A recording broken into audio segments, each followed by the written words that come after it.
This is VOA Africa.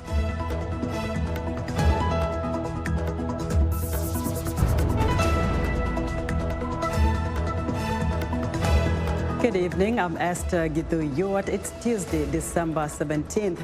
This is Africa 54. A three-day global summit on tackling the world refugee crisis gets underway in Geneva. We'll talk to the CEO of Birthright Africa, an organization whose goal is to connect people of African descent to Africa. And Ashley Ngwenya, a program officer for Surf AIDS Zimbabwe, discusses the global gag rule affecting her organization's health services.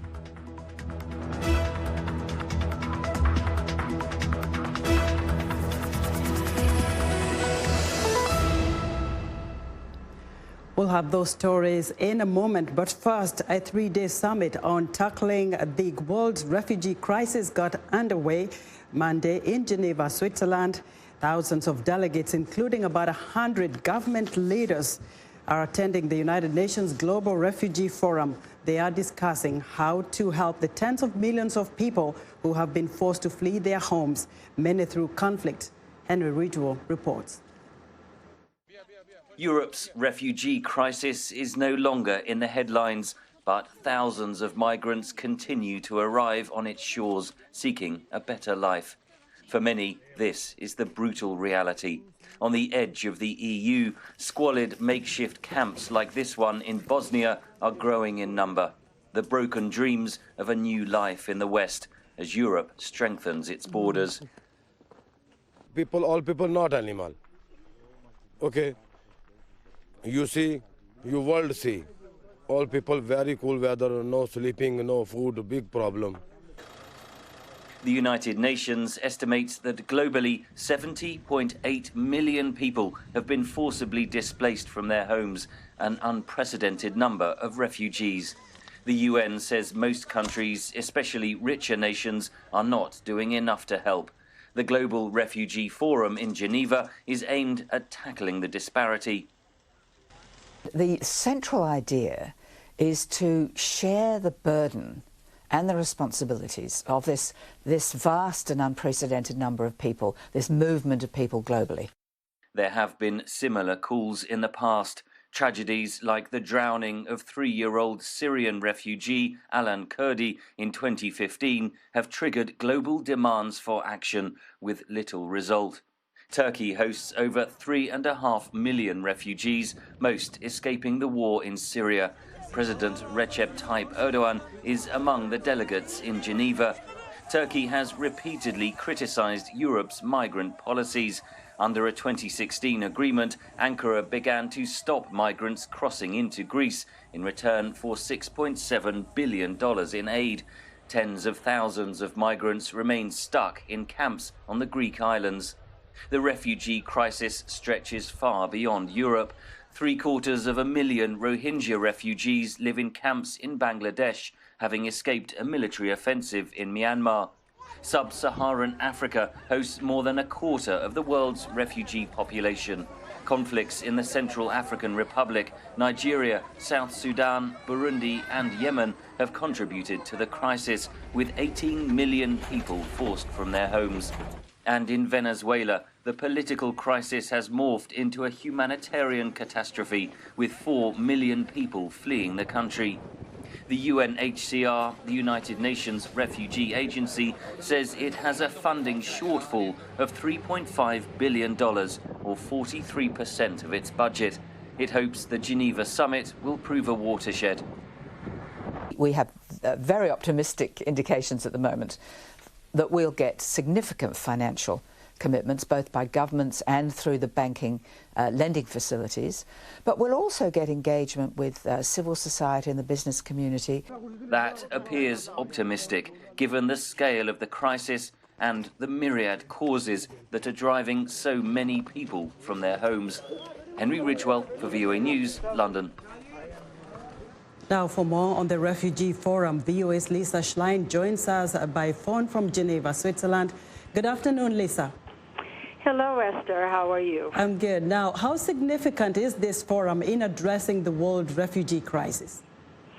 It's very significant in the fact that some of the most powerful leaders, both government and political leaders and people who are involved in major humanitarian and faith-based and civil organizations are gathered here at one table in order to discuss the refugee crisis, which is huge. There are more than 25 million refugees in the world. Most of them are stuck in areas and countries and refugee camps in poor countries with no prospect of returning home at any time, and they are seeking solutions. Now, Lisa, we know that refugees have been viewed very negatively, and I'm just wondering what's the impact like when you listen to those speaking today in trying to give refugees human dignity? It's interesting that you bring up this point because, as you say, attitudes around the world are hardening against refugees. There's a lot of xenophobia, and governments sort of paint refugees as terrorists instead of the fact is that refugees run away from terrorists. They are not terrorists themselves. And so what is happening here is there is a sea change among many of the delegates who are attending here. In particular, a number of CEOs from very major multinational organizations are here who are talking about the positive narrative, as they call it, of the refugees. They are saying that helping the refugees is good for their business, not bad for their business. They are talking about the benefits that refugees who are giving a hand up in society, given work, and allowed to have education and healthcare and so forth, end up being very valuable members of their societies. Now, Lisa, what has this summit heard from leaders of those countries where some of these refugees come from? Today, during the high-level segment of the forum, there were interventions or speeches, I should say, by the co-conveners of the forum. This includes Ethiopia, Costa Rica, Pakistan, and Turkey, all nations that are absolutely flooded by refugees.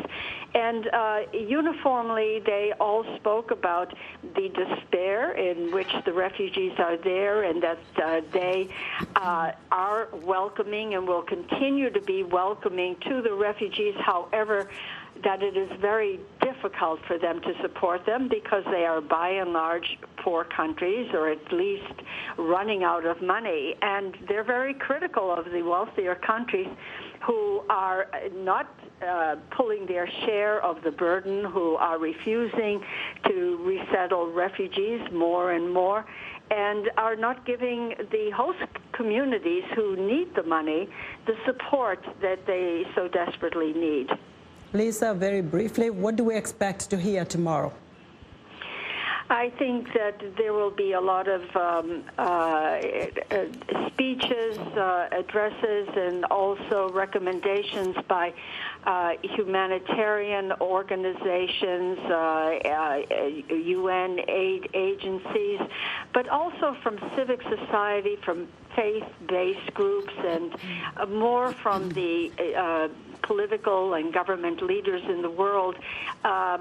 Many of them, probably most of them, will be pledging that indeed they will take more responsibility in terms of sharing the burden, but and also of pledging more money. Unfortunately, from previous examples, the pledges that are made are very encouraging, but after a while, the meeting is over, and not all of the pledges are met, and this is really very sad. Thank you so much, Lisa. We'll follow up with you. You're welcome. Bye-bye. Bye. Lisa Schlein, VOA's reporter there in Geneva, Switzerland. Now, in October, Turkish military forces rolled into northern Syria and seized large areas of land occupied by Kurdish peoples. The offensive created 300,000 refugees, many of whom moved towards autonomous Kurdish regions in Iraq. This is the story of one such refugee, 7-year-old Hawas Masood, and his life in Bardarash refugee camp in northern Iraq.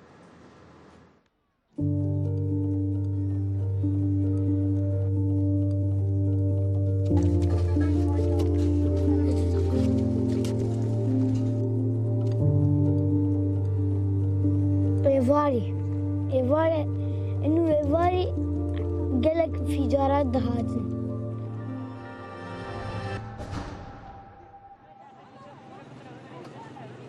إيفاري في جارات دواد تقيا حرد بو إيفار أزرزر شيام قالكي بزور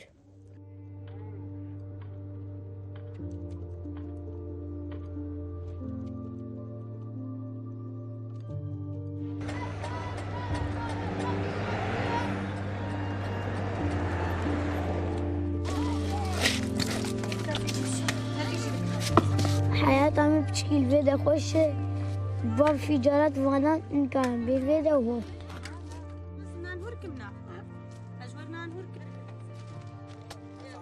أهم شيء أتخواجب قام شلو خوش ببه ومفقر المال أخوة من فاكون عم عقدينه شهر حشمة مفرابين مطاشتي دخوار عم جتشون مدرسة أخوة ومدهاتن كالكي خو بيركا أخوة جديدن ومهوالي خواجي جديدن ومدهاتن مالي مفرابين دخوار ومنيرو رادزان ومجتشون دبو 10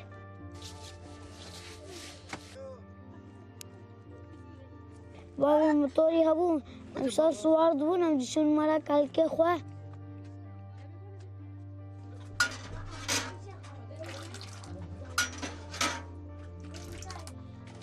جامرونا حنجي كاروانا جشو وبجميمة وخامني بتوش بيجي قد قود كدر حفظاي ذاتك ودلين بيت شوتو براو بشلوب ومقامش لو قالك ينولوب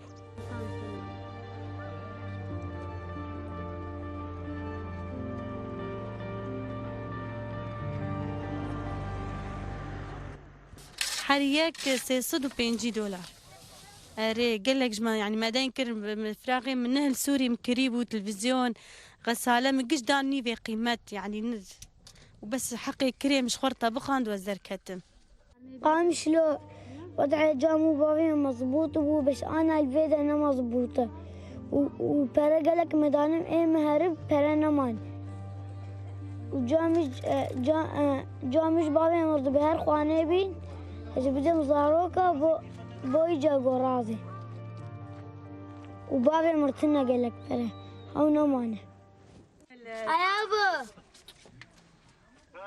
شغلاني والله مباشن شو حالتي هي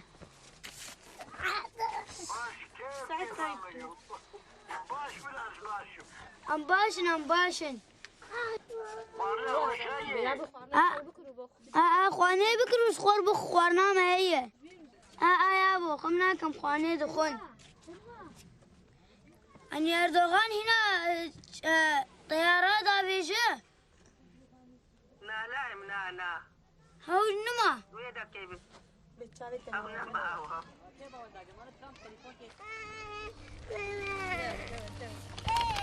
هي رقيبها ما يا قومي كل زمان عز دخواجم بما مشتاه بزارو كبعين ماشيكي ودانني تو بزمان كيسنا بالكرد المري كرد جيند بي خطان كبين الله كردان. Well, we're excited to hear what you think about Africa 54. Join the discussion on Facebook. The address is Africa 54. We're also streaming our broadcast live on Facebook. Please watch and share our show with your friends. Also, check out our headlines 24/7 on voaafrica.com. Still to come, we'll have an update on the Ebola situation in the Democratic Republic of Congo. You're watching Africa 54, and we'll be right back.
Now, Birthright Africa is an organization whose goal is to connect people of African descent to Africa.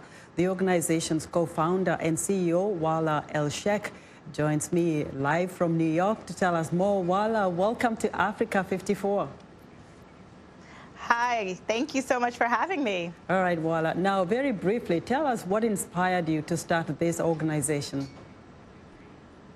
Sure. Well, I came to America as a young child, going on 11, and for many of us of African descent that grow up here, we tend to lack a sense of who we are because our education system doesn't tell us.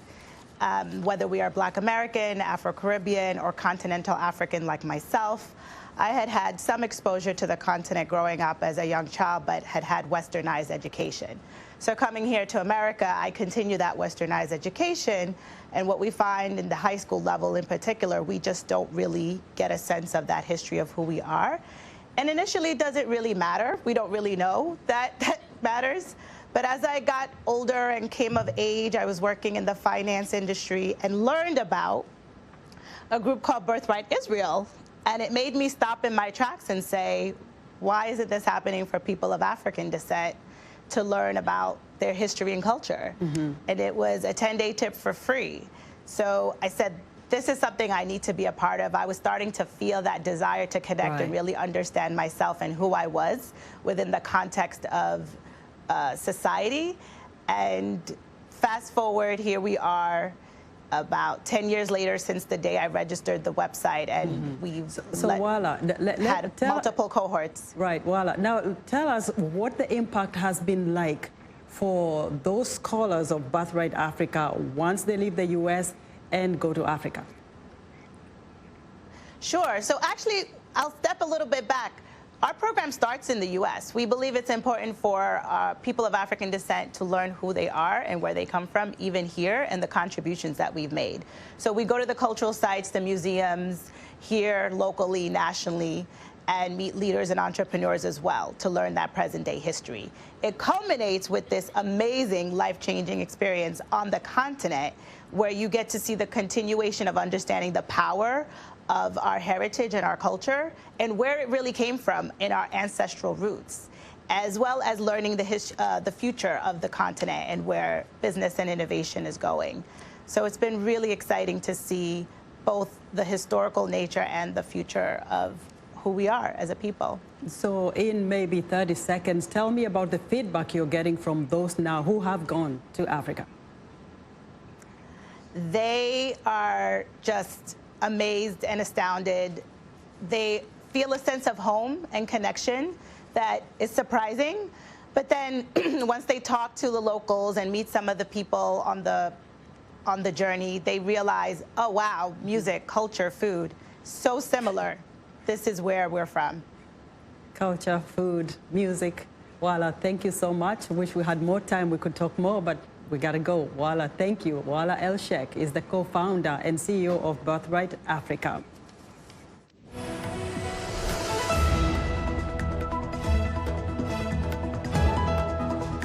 It's time for our health segment, and joining us now is Africa 54 health correspondent Lino Mudu with more news on why there are increasing number of Ebola cases in the DRC. Hello, Lino. Hello, Esther. The Democratic Republic of the Congo has seen an increase in the number of reported cases of the deadly Ebola virus that's linked to ongoing violence by armed groups targeting remote communities, and that's according to the World Health Organization. In its latest Ebola outbreak update, the World Health Organization says 27 new cases were identified in the east of the Democratic Republic of Congo. Thus, 3 times the average number of infections in the past 21 days. Most of the new cases identified in the last week were linked to one individual near Beni town. Dr. Michel Yao is incident manager for WHO's Ebola response in the DRC. Person passed away is in a place called Aloya. It's close to Beni. but this person unfortunately died. Despite this latest drawback, Dr. Yao says there is good news. The last 3 weeks, we were below 10 cases, and this is only in 4 zones. And this is actually where we need to ensure access to finish the job. And unfortunately, it's in this area where we are facing insecurity. This area is a mainly rural area. So the big cities, the outbreak is more or less controlled. Observers say with up to 100 armed groups believed to operate in the vast forested region of eastern DRC, attacks on Ebola-hit communities have sparked a humanitarian crisis and threatened aid distribution. Since the 2018 outbreak in the DRC, more than 2,200 people have died from the disease. The global gag rule is a U.S. government policy that requires non-governmental organizations to agree as a condition of the receipt of federal funds that they will neither perform nor actively promote abortion as a method of family planning in other nations. Ashley Ngwenya is a program officer for SAF AIDS Zimbabwe, a regional nonprofit focused on HIV and TB prevention, care, and treatment. She discusses the work of her organization in providing health services to the youth and how the global gag rule is affecting some of their services. It's very important that people, and not just anyone, but the leaders, the policymakers, the people that create the laws that make the enabling environment possible, need to realize that the sexual debut in Zimbabwe has really gone down, and young people are actually engaging in sex at a very tender age, and as such they need to be empowered by comprehensive sexuality education. And when I say comprehensive, I mean the whole package, where you're not just giving them information, but you're also giving them the practicals on how to use the information. For example, how to use a condom. You could tell them about condom use but not show them how to use a condom, as we are not allowed to make condom demonstrations within schools. So I think as SAF AIDS, we've tried to really combat that by reaching the in-school youth when they are out of school. We have got programs that we are running in Mashonaland and Central, where we have Rushinga, where we've got our adolescent clinic and youth center. So we try to combat the causes or the main drivers of HIV incidence or HIV transmission, which are mainly poverty, where young people cannot go to school, where young people have got no source of income, and then they are left in vulnerable positions where they end up engaging in sexual transactions that then provide that sustainability that they're looking for. So more than 30 years after HIV was discovered, you were not even born at that time. How do you assess how far Zimbabwe have come? I think Zimbabwe had come a long way. We had really progressed until, of course, a lot of the gains have been shattered by the global gag rule. You find that by 2017, a lot of progress has been done in closing the tap. We were very well known. Our minister then of Health, Parengata, was really raving about closing the tap and achieving the 1990s and in reducing the new incidences. And the rollout of PrEP, the rollout of PEP was quite immense. The global gag rule has cut across, be it TB, be it HIV, be it STI transmission. It has just cut across all programming. How? One, you find that many organizations that were implementing HIV prevention services were also giving a complete package that included information on safe abortion and contraception. So by yanking that funding, it means that it's not just the abortion that they will stop, but it's all services that they will stop giving as well. For example, SAF AIDS had offices in different cities in the country where it was implementing the DREAMS program. And the DREAMS program, we were doing great work with the young people, empowering them, putting them back in school, giving them a skill. But then we did it comprehensively such that they would have a plan A in life, a plan B, a plan C up to Z, where maybe Z would eventually be safe termination of pregnancy for them to continue with their lives. They're not mentally ready, physically ready to be bearing children. So you find that we chose to then not sign the gag rule. Is it also the case where reality check, governments need to invest more. Oh, but of course, we have been advocating for domestic funding because it's really a pity site where you find that each time people have sex, they have to say, oh, thank you, USAID, you made condoms available. Thank you, PEPFAR, you made condoms available. It would be, imagine a situation if it was your neighbor giving you that money and every day you have to go and say, oh, yeah, now we want to have sex, may we please have a condom.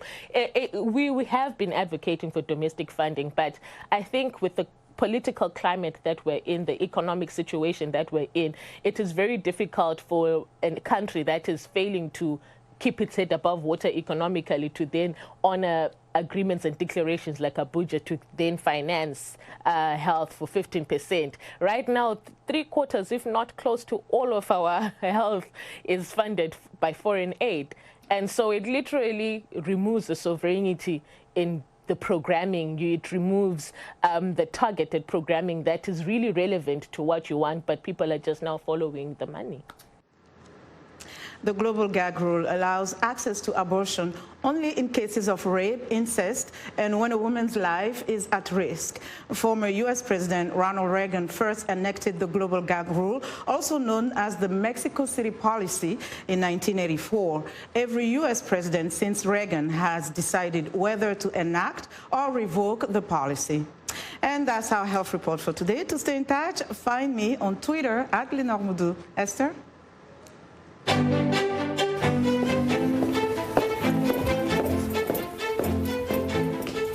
Being part of Our Voices is about more than just sitting here and talking about women's issues. It's about listening to them and bringing their opinions to the table and making sure their voices are heard. Because our lived experiences, our stories, and our voices will help shape the next generation.